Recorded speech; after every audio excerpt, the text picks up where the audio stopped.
হামিদুল হক ওয়াকারুজ্জামানের সঙ্গে মিলে নিশ্চিত করেছিলেন, যেই হামিদুল হকের সঙ্গে জামায়াতে ইসলামীর তখন ঘনিষ্ঠ রাজনৈতিক যোগাযোগ ছিল, তারা নিশ্চিত করেছিলেন ওয়াকারুজ্জামান এবং এই ডিজিএফআই চিফ হামিদুল হক মিলে যে তারা সেনাবাহিনী জুলাই আন্দোলনে ছাত্রদের পক্ষে দাঁড়াবেন। তো এখন ওয়াকারুজ্জামান, হামিদুল হক সহ সেনাবাহিনীর জেনারেলদের, মানে শীর্ষ নেতৃত্বের যারা তখন জুলাই আন্দোলনের পক্ষে দাঁড়ালেন, তারা এখন সরাসরি প্রতারিত বোধ করছেন, তারা এই প্রতারণারও প্রতিশোধ চাইছেন। আওয়ামী লীগের শাসনামলে বিরোধী মতের লোকদেরকে র্যাব এবং সেনাবাহিনীর বন্দি শিবিরে আটক রেখে গুম এবং নির্যাতন চালানোর ঘটনায় মানবতা বিরোধী অপরাধের দায়ে যে দুটো মামলা দায়ের হয়েছে আন্তর্জাতিক অপরাধ ট্রাইব্যুনালে, যেখানে 30 জনকে অভিযুক্ত করা হয়েছে, শেখ হাসিনা এবং তার নিরাপত্তা উপদেষ্টা জেনারেল তারিক আহমেদ সিদ্দিক ছাড়াও যেই মামলাগুলোতে 28 জনের অধিকাংশই সাবেক ও বর্তমান সেনা কর্মকর্তা, সেই মামলাগুলোতে গ্রেফতারি পরোয়ানা জারির পর এখন 12টি দফতরে সেই গ্রেফতারি পরোয়ানা পাঠিয়ে দেওয়া হয়েছে। জেনারেল পর্যায়ের এই শীর্ষ সেনা কর্মকর্তাদের বিরুদ্ধে আন্তর্জাতিক অপরাধ ট্রাইব্যুনালে গুম এবং নির্যাতনের অভিযোগে মামলা দায়ের, তাদের বিরুদ্ধে গ্রেফতারি পরোয়ানা জারির পর যেমনটা এর আগেও আপনাদের বলেছি আশঙ্কা করা হচ্ছিল, সেটা এখন প্রকাশ্য হয়ে পড়ছে যে সেনাবাহিনীর ভেতর ব্যাপক অস্থিরতা এবং সেনাবাহিনীর ভেতর ব্যাপক অসন্তোষ দেখা দিয়েছে। যে জেনারেল পর্যায়ের সেনাবাহিনী কর্মকর্তাদেরকে আগস্টের পর নানান অভিযোগে বরখাস্ত করে শুধুমাত্র যথেষ্ট শাস্তি দেওয়া হচ্ছে বলে মনে করা হচ্ছে না, বরং আন্তর্জাতিক অপরাধ ট্রাইব্যুনালে বিচারের মুখোমুখি করার ব্যবস্থা করা হয়েছে। সেটাতে সেনাবাহিনীর ভেতর একেবারে বড় ধরনের ক্ষোভ সৃষ্টি হয়েছে বলে এখন পিনাকি ভট্টাচার্য ফেসবুকে স্ট্যাটাস দিয়ে প্রধান উপদেষ্টার প্রতি আহ্বান জানাচ্ছেন যাতে তিনি জরুরি ভিত্তিতে দেশবাসীকে সেনাবাহিনীর ভেতরে অস্থিরতার বিপদ সম্পর্কেও অবহিত করেন। আপনারা জানেন পিনাকি ভট্টাচার্য, ইলিয়াস হোসেন, কনক সারোয়ার সহ সাবেক সেনা কর্মকর্তাদের একটা বিরাট অংশ সামাজিক যোগাযোগ মাধ্যমে আগস্টের পর থেকেই বড় ধরনের একটা অ্যাক্টিভিজম আন্দোলন চালিয়ে আসছিলেন যাতে শেখ হাসিনার আমলের আয়নাঘর পরিচালনা, বন্দি শিবির পরিচালনা, গুম করার জন্য দায়ী চিহ্নিত করে বিশেষ করে ডিজিএফআই এর কর্মকর্তারা সহ সাবেক মানে সেনা কর্মকর্তাদের ওপর মামলা দায়ের করা হয় এবং সেই ধারাবাহিকতাতেই কিন্তু 5 জন সাবেক মহাপরিচালক ডিজিএফআই এর, তাদের বিরুদ্ধেও মামলা দায়ের করা হয়েছে। এখন পিনাকি ভট্টাচার্য লিখছেন, তার ফেসবুক স্ট্যাটাস দিয়েছেন, প্রিয় দেশবাসী সতর্ক থাকুন, সশস্ত্র বাহিনীর শীর্ষ নেতৃত্ব বিপজ্জনক আচরণ করছেন। গতকাল বুধবার আন্তর্জাতিক অপরাধ ট্রাইব্যুনালে ফ্যাসিস্ট আওয়ামী শাসনামলে সরকার বিরোধী মানুষদের খুন, গুম ও নির্যাতনের ঘটনায় ডিজিএফআই এর সাবেক 5 ডিজির বিরুদ্ধে আনুষ্ঠানিক অভিযোগ দাখিল করে তা আমলে নেওয়ায় এবং আসামিদের বিরুদ্ধে গ্রেফতারি পরোয়ানা জারির আবেদন করা হয়েছে। জেনারেল পর্যায়ের শীর্ষ অফিসারদের বিরুদ্ধে মামলা করায় এতে সশস্ত্র বাহিনীর জেনারেলরা খুবই গোস্বা করেছে। আজ সেনাবাহিনীর মানে বৃহস্পতিবারে সেনাবাহিনীর টপ অফিসারদের জরুরি সম্মেলন বসেছে। সেনাপ্রধান জেনারেল ওয়াকারুজ্জামান সহ 56 জন জেনারেলি, মানে সেনাবাহিনীর 56 জন জেনারেলি আন্তর্জাতিক অপরাধ ট্রাইব্যুনাল আইসিটি কর্তৃক জারি করা আদেশের তীব্র প্রতিবাদ জানিয়েছেন। পরিস্থিতি দ্রুত ভিন্ন দিকে মোড় নিচ্ছে। প্রাক্তন সেনাপ্রধানদের আর্মি হেডকোয়ার্টারে ডাকা হবে বলে জানানো হয়েছে। আসন্ন বিপদ সম্পর্কে প্রধান উপদেষ্টা অধ্যাপক মোহাম্মদ ইউনূসের উচিত জরুরি ভিত্তিতে দেশবাসীকে অবহিত করা। এই যে প্রাক্তন সেনা প্রধানদেরকে আর্মি হেডকোয়ার্টারে ডাকা হবে, আপনারা জানেন যে এই অ্যাক্টিভিজম পিনাকি, ইলিয়াস, কনক সারোয়ার এদের নেতৃত্বে এই যে সেনাবাহিনীর জেনারেলদের বিরুদ্ধে গুমের অভিযোগ এনে তাদেরকে যাতে বিচারের মুখোমুখি করা হয়, এই অ্যাক্টিভিজমের সঙ্গে ওতপ্রোতভাবে যে সাবেক সেনা কর্মকর্তারা জড়িয়েছিলেন, তাদের মধ্যে একজন শীর্ষস্থানীয় যে সেনা কর্মকর্তা জড়িত ছিলেন তিনি ইকবাল করিম ভূঁইয়া, সাবেক সেনা সেনা কর্মকর্তা এবং তিনি কিন্তু শেখ হাসিনার আমলেই সেনা প্রধান হিসেবে দায়িত্ব পালন করেছেন। তিনি সম্প্রতি গুম কমিশনে গিয়ে সাক্ষ্য দিয়ে এসেছেন এবং তিনিও অত্যন্ত সোচ্চার ছিলেন যে সেনা কর্মকর্তাদের বিরুদ্ধেও যাতে ব্যবস্থা নেওয়া হয়, এবং তিনি গুম কমিশনে সাক্ষ্য দিয়ে এসে ফেসবুকে স্ট্যাটাস দিয়েও বলেছিলেন যে বিগত বছরগুলোতে জ্ঞাত বা অজ্ঞাত স্থানে বলপূর্বক গুম হওয়া ব্যক্তিদের সন্ধান ও তাদের শনাক্ত করা, কোন পরিস্থিতিতে গুম হয়েছিলেন তা নির্ধারণ করা প্রয়োজন। সেই উদ্দেশ্যে গুমের শিকার ব্যক্তিদের পরিবারের সদস্য সহ কোনো ব্যক্তি, সংস্থা বা প্রতিষ্ঠানের কাছে থাকা তথ্য ও প্রমাণাদি সরবরাহ করে গুম সংক্রান্ত কমিশনের কার্যক্রমকে বেগবান করা সকলের দায়িত্ব। গুম সংক্রান্ত কমিশন ফর এনকোয়ারির এমন গুরুত্বপূর্ণ কাজের সহযোগিতার জন্য জড়িত সব পক্ষ, ব্যক্তি ও চাকরিরত বা অবসরপ্রাপ্ত কর্মকর্তাকে স্বেচ্ছায় এগিয়ে আসা উচিত। এখন তিনি কি সত্যি আন্তর্জাতিক অপরাধ ট্রাইব্যুনালেও বিচার চান কিনা ঢালাওভাবে সকল ডিজিএফআই কর্মকর্তার কিংবা র্যাবের সঙ্গে জড়িত সকল সাবেক কর্মকর্তার, সেটা একটা প্রশ্ন বটে। কিন্তু এই ইকবাল করিম ভূঁইয়া সহ সাবেক সেনা কর্মকর্তারা, শীর্ষস্থানীয় সেনা কর্মকর্তারা, ব্রিগেডিয়ার সাখাওয়াত, তারপর খালেদা জিয়ার যিনি মানে নিরাপত্তা উপদেষ্টা হিসেবে আছেন, এই সাবেক সেনা কর্মকর্তারা কিন্তু অত্যন্ত গুরুত্বপূর্ণ ভূমিকা পালন করেছেন। এমনকি জুলাই আগস্টের আন্দোলনেও তখন তাদেরকে রীতিমতো মানে রাস্তায় নামতে দেখা গেছে। ফেসবুকে তো স্ট্যাটাস দিয়েছেন, প্রোফাইল লাল করেছেনই, রাস্তায় নেমেছেন তারা, এবং তখন তাদের যে ভূমিকা সেটা গুরুত্বপূর্ণ ভূমিকা রেখেছিল সেনাবাহিনীকে সরকারের নির্দেশ মানে অমান্য করে বা নির্দেশ না মান্য করে মানে জুলাই আগস্ট আন্দোলনের পক্ষে দাঁড়াতে এবং জুলাই আগস্ট আন্দোলন দমনে আর কোনো ভূমিকা না রাখতে, সেটা এখন একরকমের মানে নথিবদ্ধ সত্য। দেখেন, এই যে সাবেক সেনাপ্রধানদেরকে আর্মি হেডকোয়ার্টারে ডাকা হচ্ছে, এমনকি যেই অভিযোগের ভিত্তিতে এই সেনা কর্মকর্তাদেরকে আন্তর্জাতিক অপরাধ ট্রাইব্যুনালের মামলায় অভিযুক্ত করা হলো এবং গ্রেফতারি পরোয়ানা জারি হলো, যেই গ্রেফতারি পরোয়ানা আজকে বাহিনীগুলোর 12টি দফতরে পাঠিয়েও দেওয়া হয়েছে। দেখেন, সেখানেও কিন্তু একজন সাবেক সেনা কর্মকর্তা আছেন, গোলাম আজম পুত্র ব্রিগেডিয়ার জেনারেল আজমি। তিনি ওই অভিযোগ দাখিলকারীদের অন্যতম, যিনি বলেছেন যে তাকে দীর্ঘ কয়েক বছর ধরে এই সেনাবাহিনী পরিচালিত আয়নাঘরে আটক রাখা হয়েছিল এবং 2024-এর 5ই আগস্টের পর তিনি, গোলাম আজম পুত্র brigadier general Azmi, barrister Arman, Jamaat নেতা মীর কাশেম আলীর ছেলে এবং বিএনপি নেতা সালাউদ্দিন কাদের চৌধুরীর ছেলে হুম্মাম কাদের চৌধুরী, আর পার্বত্য চট্টগ্রামের বিচ্ছিন্নতাবাদী সশস্ত্র গোষ্ঠী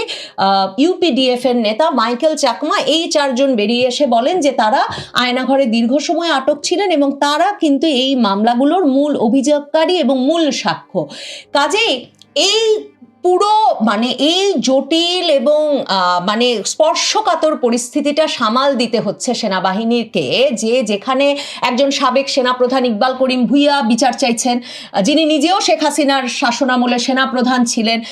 যেখানে ব্রিগেডিয়ার জেনারেল মানে জেনারেল পর্যায়ের একজন সেনা কর্মকর্তা নিজে বলছেন যে তিনি আয়নাঘরে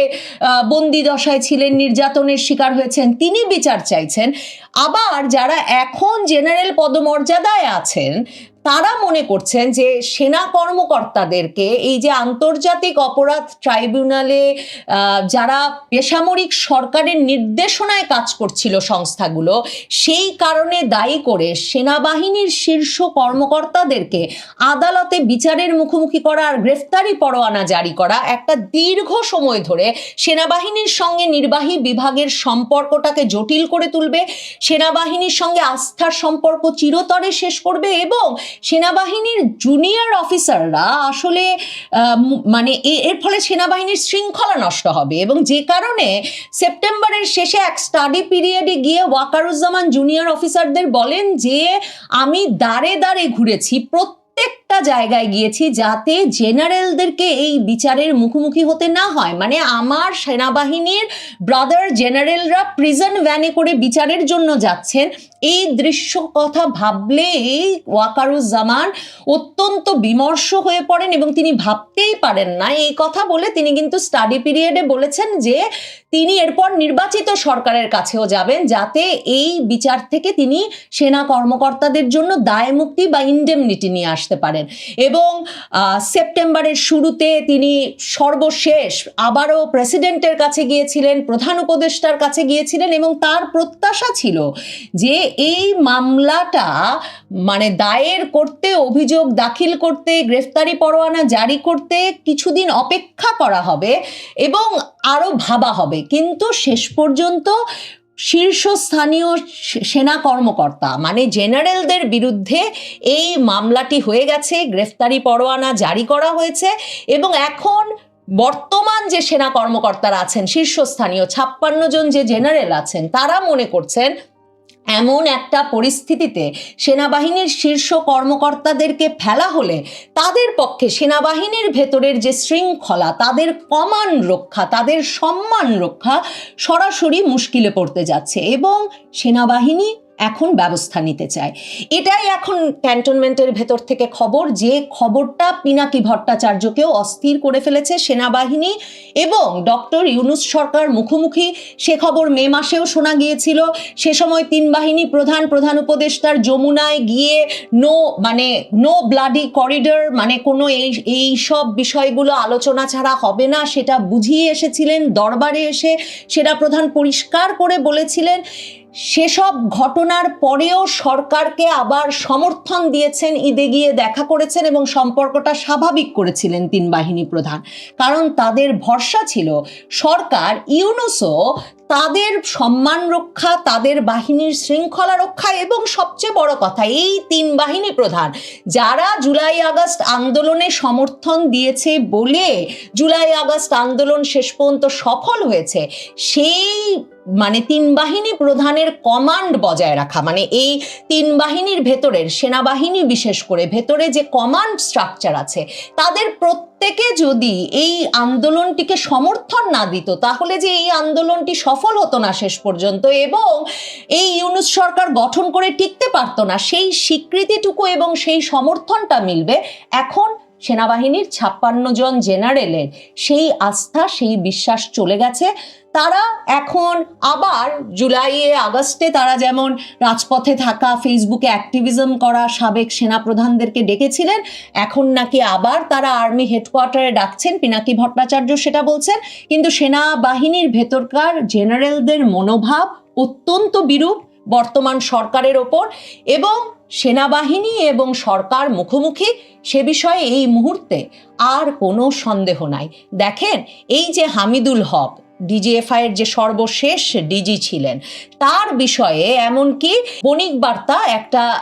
লেখা ছাপে যেখানে তারা সরাসরি বলে যে মেজর জেনারেল হামিদুল হককে, যিনি সেপ্টেম্বরে যাকে বাধ্যতামূলক অবসরে পাঠালো সেনাবাহিনী, ডিজিএফআই এর চাকরিচ্যুত করে বাধ্যতামূলক ভাবে তাকে কাজ থেকে দায়িত্ব থেকে সরিয়ে দেওয়া হলো, তো সেই হামিদুল হক সম্পর্কে বণিক বার্তা কিন্তু আগস্ট মাসের 1 তারিখে লেখে যে নিরাপত্তা ও রাজনৈতিক সূত্রগুলোর বরাতে জানা যায় ডিজিএফআই এর ডিজি থাকার সুবাদে মেজর জেনারেল অবসরপ্রাপ্ত হামিদুল হকের সঙ্গে রাজনৈতিক মহল বিশেষ করে জামায়াতে ইসলামীর একটা অংশের ঘনিষ্ঠ যোগাযোগ ছিল। ছাত্র জনতার অভ্যুত্থান চলাকালে সেনাবাহিনীকে নিউট্রালাইজ রাখা বা অভ্যুত্থানের বিপক্ষে সক্রিয় না করার বিষয়েও জামাতের একটি অংশের সঙ্গে অনানুষ্ঠানিক যোগাযোগ ছিল হামিদুল হকের। বিভিন্ন সূত্র কিন্তু বলে এই ছাত্র নেতাদের কয়েকজন কিন্তু ডিজিএফআই এর নিরাপদ আশ্রয়ে এবং ডিজিএফআই এর গাড়ি করে সারা ঢাকা শহর ঘুরে বেড়াচ্ছিলেন যখন তাদের নিরাপদ আশ্রয় অত্যন্ত গুরুত্বপূর্ণ ছিল। এবং বণিক বার্তা এই আগস্ট মাসের 1 তারিখের মানে এই 2025-এর আগস্ট মাসের 1 তারিখের এই লেখায় স্পষ্টত বলে যে যখন ওয়াকারুজ্জামান সিদ্ধান্ত নেন তরুণদের সঙ্গে ৩ তারিখের দরবারের পর যে সেনাবাহিনী সরকারের কথা মতো আর জুলাই আগস্ট আন্দোলনকে দমনে কোনো ভূমিকা রাখবে না, তখন একটা সেনাবাহিনীর ভেতর ওয়াকারুজ্জামানের পক্ষে তার নিয়ন্ত্রণ রাখা কিন্তু কঠিন হয়ে যাচ্ছিল। কারণ একটা অংশ চাইছিল ওয়াকারুজ্জামান সরকারের কমান্ড নির্দেশ মেনে জুলাই আন্দোলনের বিপক্ষে দাঁড়াক। তখন এই হামিদুল হক ওয়াকারুজ্জামানের সঙ্গে মিলে নিশ্চিত করেছিলেন, যে এই হামিদুল হকের সঙ্গে জামায়াতে ইসলামীর তখন ঘনিষ্ঠ রাজনৈতিক যোগাযোগ ছিল, তারা নিশ্চিত করেছিলেন ওয়াকারুজ্জামান এবং এই ডিজিএফআই চিফ হামিদুল হক মিলে যে তারা সেনাবাহিনী জুলাই আন্দোলনে ছাত্রদের পক্ষে দাঁড়াবেন। তো এখন ওয়াকারুজ্জামান, হামিদুল হক সহ সেনাবাহিনীর জেনারেলদের মানে শীর্ষ নেতৃত্বের যারা তখন জুলাই আন্দোলনের পক্ষে দাঁড়ালেন, তারা এখন সরাসরি প্রতারিত বোধ করছেন, তারা এই প্রতারণারও প্রতিশোধ চাইছেন। এমনকি এই হামিদুল হক সেপ্টেম্বরে চাকরি হারানোর আগ পর্যন্ত জানতেন না তিনি এতটা বিপদগ্রস্ত। কারণ বণিক বার্তা সরাসরি বলছে অন্তর্বর্তী সরকারের ঊর্ধ্বতন একজন, এমনকি মেজর জেনারেল অবসরপ্রাপ্ত হামিদুল হককে তখন রাষ্ট্র পুনর্গঠনে সহায়তারও অনুরোধ করেছিলেন। কাজেই এই যে যাদের সহায়তায় ছাত্র জনতার অভ্যুত্থানকে সফল করা হলো এবং শেখ হাসিনার পতন ঘটানো হলো,